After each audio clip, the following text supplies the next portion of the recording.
नमस्कार, आप देख रहे हैं आई इंडिया।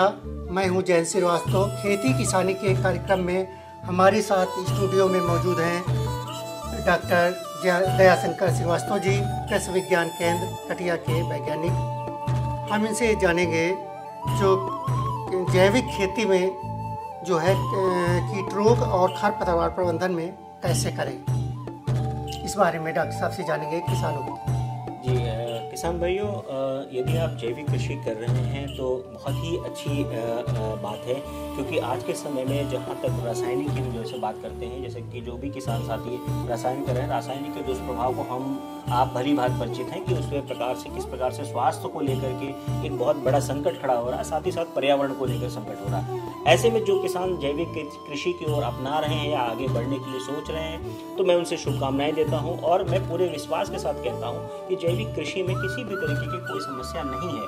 जरूरत है उसे समझने की और अपनाने की। जैविक कृषि में जहाँ तक कि हम बात करते हैं कि किसी भी चीज़ के लिए प्राकृतिक विधि से जो भी हम प्रकृति ने दे रखा है, उन्हीं को संसाधनों को प्रयोग करके यदि हम प्रबंधन करते हैं तो अपने फसलों की हम सुरक्षा भी कर सकते हैं, साथ ही साथ गुणवत्ता युक्त उत्पादन हम अन्न उत्पादन करके भरण पोषण कर सकते हैं, अच्छी आमदनी कमा सकते हैं। आज जैविक कृषि में पूरा देश, पूरा विश्व जो है इसके लिए आगे बढ़ रहा है। और हम निर्यात की बात करें तो शायद जैविक कृषि में क्या बोलते हैं, हम निर्यात की संभावनाएं अपार हैं, यानी हम जो विदेशी मुद्रा की जो संभावनाएं हैं जो किसान भाई हमारे नहीं कर पाते हैं, उसमें जैविक कृषि से बहुत अच्छा हम कर सकते हैं, आयोजन कर सकते हैं। अब करना क्या है, ये सबसे बड़ा प्रश्न आता है कि जैविक कृषि जब करनी है तो उसमें कैसे, किस तरीके से स्टार्टिंग करनी है, कैसे प्रबंधन करनी है। तो मूल बात यह है कि जब भी आप देखें तो सबसे पहले हमें बीज की बात आती है, क्योंकि जब भी कोई कृषि हम करते हैं तो उसमें बीज जो है हमारा सबसे बड़ा क्या बोलते हैं मुख्य घटक है, और बिना बीज के क्या बोलते हैं कोई कृषि संभव नहीं है। और खासतौर से हम बात करें तो हम परंपरागत जो हमारे नेचर ने, प्रकृति ने हमें बहुत परंपरागत बीज दे रखे हैं, यही बीज हमारे कृषि का आधार है और हमारी मूल जो है एक तरह से हमारी एक जो है पूंजी है। तो इन बीजों को हम सुरक्षित करें, साथ ही साथ जो है नए जो बीज हमारे जो है देसी जो विलुप्त हो रहे हैं उन बीजों को भी लेके आए जो गुणवत्ता युक्त बीज हैं। तो बीज उत्पादन करके इनको हम संरक्षण करते रहें, और साथ ही साथ क्या बोलते हैं जो अपनी खाद है, अपना दवाइयाँ हैं अपनी, यानी कुल मिलाकर के ये कहें अपना बीज, अपनी खाद, अपनी दवाई, यह किसान भाई अपने से स्वयं कर सकते हैं। इसके लिए किसी भी तरीके के निर्भर रहने की, बाजार पे निर्भर रहने की आवश्यकता नहीं है। अन्य कृषि में जो बात कर, रासायनिक कृषि में बात करते हैं, तो आज वो चुनौती घाटे का सौदा इसलिए हो रही है क्योंकि हम बीज के लिए, खाद के लिए, दवा के लिए, अन्य यंत्रों के लिए सब बाजार पे निर्भर करते हैं, जबकि कृषि में ऐसी कोई ऐसी बात नहीं है कि जिसके लिए हमको बाजार पे निर्भर होना पड़े। जैविक कृषि की यही खास बात है और यही इस बात को अपनाने की और हमें बल देती है कि हम बहुत सारे प्राकृतिक संसाधनों का अगर हम सही तरह से समुचित उपयोग करें तो हम कृषि को बहुत अच्छी से दिशा दे सकते हैं, बहुत अच्छा मुनाफा कमा सकते हैं। स्टार्टिंग कैसे करनी है कि बीज, पहले आपको बीज संरक्षित करना है, अच्छे बीजों का बैंक बनाना है।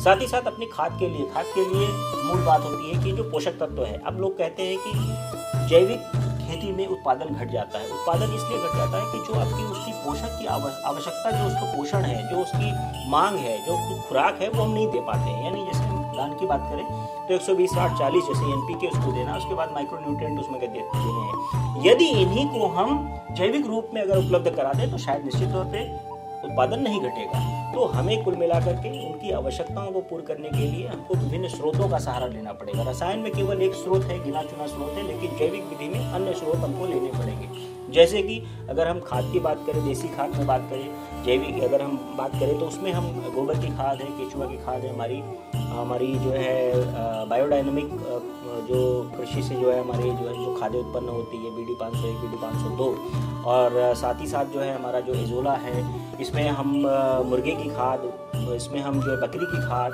और हाथी घोड़ों की भी अगर क्या बोलते हैं मल का अगर हम इस्तेमाल करते हैं तो भेड़ की जैसे खाद, गोबर की खाद है, तो इसमें भी जो है एक तरह से बहुत सारे पोषक तत्वों की आपूर्ति होती है। साथ ही साथ वनस्पतियाँ, जितनी भी वनस्पतियाँ हैं हमारे पास है, आम, नीम, पीपल, बरगद, पाकड़, इनकी जो पत्तियाँ जो गिर जाती हैं, इनके अवशेषों को इकट्ठा करके भी एक तरह से हम पोषण के रूप दे सकते हैं।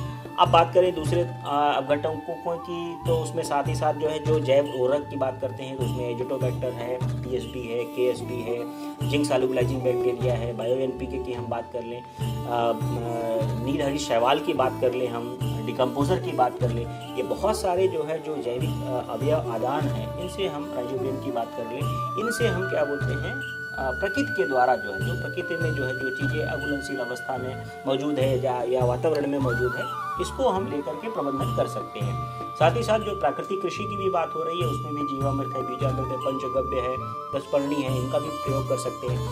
कुछ बातें हैं जो कि जो कुछ अवशेष की, फसल अवशेष की बात है कि इनको भी आप इकट्ठा करें। जैसे क्या बोलते हैं, आप मेंथा की ऐश जो राख होती है उसको ले लें, आप गन्ने की राख ले लें, खोइया जो होती है उसको भी आप लेकर के आप यूज़ कर सकते हैं।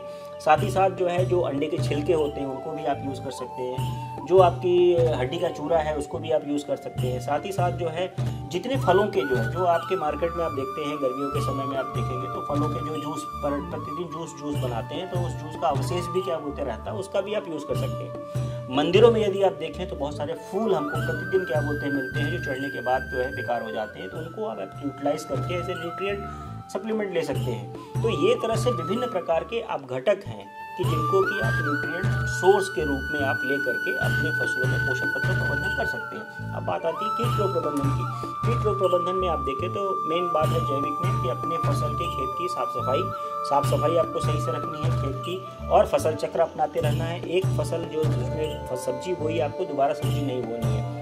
यदि कोई फसल लगाते हैं तो बॉर्डर का आपको किनारे ज्वार, बाजरा, मक्का की 4 घनी कतार यदि आप पहले लगा देते हैं और 1 माह के बाद अगर कोई फसल लगाते हैं तो 50% तक आप उसमें कीट का प्रबंधन कर सकते हैं। साथ ही साथ उसमें बीच बीच में गेंदे की फसल लगा सकते हैं, किनारे फूलों की खेती आप कर सकते हैं, किनारे फूल भी मिलेगा और मित्र कीट भी आपके खेत में आएंगे। उसके बाद यांत्रिक विधियां हैं, जैसे फेरोमोन ट्रैप है, लाइट ट्रैप है, येलो स्टिकी ट्रैप है, फ्रूट फ्लाई ट्रैप है। इनको आप अधिक से अधिक यूज़ करें, इनका प्रयोग करें। और उसके बाद जो आपके हमारे वानस्पतिक कीटनाशक हैं, वनस्पतियाँ हैं, इनके भी बहुत सारे कीटनाशक आप जैसे दशपर्णी है ये बना सकते हैं। और साथ ही साथ जो है जो जैविक कीटनाशक है, जो जैविक फफूंदनाशक है, इनका प्रयोग करें, जैसे ट्राइकोडर्मा है, बिवेरिया है, सुडोमोनास है, मेटाराइजियम है, पेसिलोमाइसिस है, नोमोरिया है, वर्टिसिलियम है, एनपीवी है। ये बहुत सारी रेंज है। प्रकृति ने बहुत सारे ऐसे जैविक मित्र दे रखे हैं। यदि इनका आप सही तरीके से इस्तेमाल करें तो निश्चित तौर से कीड़े और बीमारी को भी प्रबंधन कर सकते हैं। बात आती है खरपतवार प्रबंधन की। खरपतवार में क्या कहा गया कि 1 ईयर सीड से 1 ईयर बीज। यदि खरपतवार को प्रबंध करना है तो बीज ही नहीं बनने देना है खेतों में, यानी आपको उसके बीज निकलने से पहले इसको समाप्त कर देना है। तो गर्मियों की गहरी जुताई जो बार बार कही जाती है उसको आपको करना है। साथ ही साथ जो है आपको जो मल्चिंग की प्रक्रिया है, यदि आप कोई पुआल वगैरह बिछा देते हैं, छाया कर देते हैं, या मूंग और लोबिया की घनी कतार कराते हैं तो अंधेरा हो जाएगा, यानी छाया हो जाएगी, तो उससे भी खरपतवार आपके जमा नहीं होंगे। और टिलेज सबसे बड़ी व्यवस्था है कि आप निकाल दें उसको पहले से ही हो, तो उसको फसल निकाल दें, फसल चक्र रोटेट करते रहेंगे तो खरपतवारों का प्रबंधन भी आप कर सकते हैं। गर्मियों के समय में या जामुन की पत्तियां अगर आप बिखेर के सड़ा दें तो उससे भी आप काफ़ी हद तक खरपतवार को भी कम कर सकते हैं। यानी कुल मिलाकर कहें कि विधियाँ हमारे पास हैं, जरूरत है उसको सही से अपना करके, सही से समझ करके प्रबंधन करने की। तो मैं यही कहूँगा किसान भाइयों से कि जो किसान भाइयों को इस खेती में आगे बढ़ना है या जो जैविक कृषि कर रहे हैं, उनको किसी तरीके की कोई समस्या है, कृषि विज्ञान केंद्र कटिया सीतापुर परिवार आपका स्वागत करता है। हम आपकी पूरी मदद कर सकते हैं, पूरी आपको विधियों को बता करके, समझा करके, प्रैक्टिकल आपके खेतों पे प्रदर्शन भी करा सकते हैं। तो इसमें किसी प्रकार की कोई संकोच हिचक की आवश्यकता नहीं है। आप बिल्कुल कृषि विज्ञान केंद्र आएँ, आपको इस खेती में जो भी मार्गदर्शन है हम आपका करेंगे। और साथ ही साथ आपको इसको रजिस्ट्रेशन जरूरी है। जैविक कृषि जब आप करें तो रजिस्ट्रेशन जरूर करा लें, क्योंकि रजिस्ट्रेशन कराएंगे तो निश्चित तौर पे आपको फसल का अपनी अच्छा दाम, प्रमाणीकरण जब रहेगा तो उसका अच्छा दाम मिलेगा। और बाकी अन्य किसी समस्याओं के लिए आप कृषि विज्ञान केंद्र से संपर्क करें।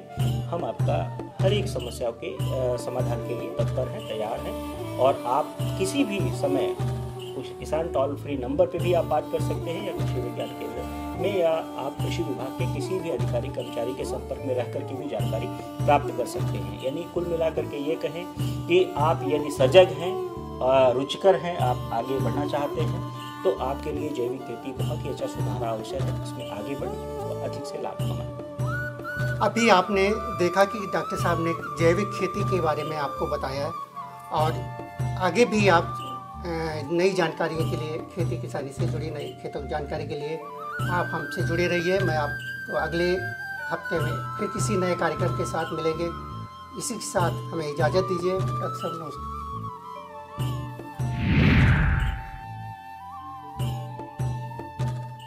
स्टूडियो आईएएस लखनऊ में ही सिविल सेवा की तैयारी के लिए एक बेस्ट फैसिलिटी के साथ एक मॉडर्न कैंपस उपलब्ध करा रहा है। अब स्टूडेंट 12वीं के बाद ही आईएएस और पीसीएस की तैयारी कर सकते हैं। इसमें 12वीं के बाद आप ग्रेजुएशन करते हुए जो छात्र हैं वो आईएएस की परीक्षा के लिए तैयार किए जाते हैं। अगर आप ग्रेजुएशन कर चुके हैं तो आप हमारे स्पेशल बैच में आईएएस और पीसीएस की तैयारी कर सकते हैं।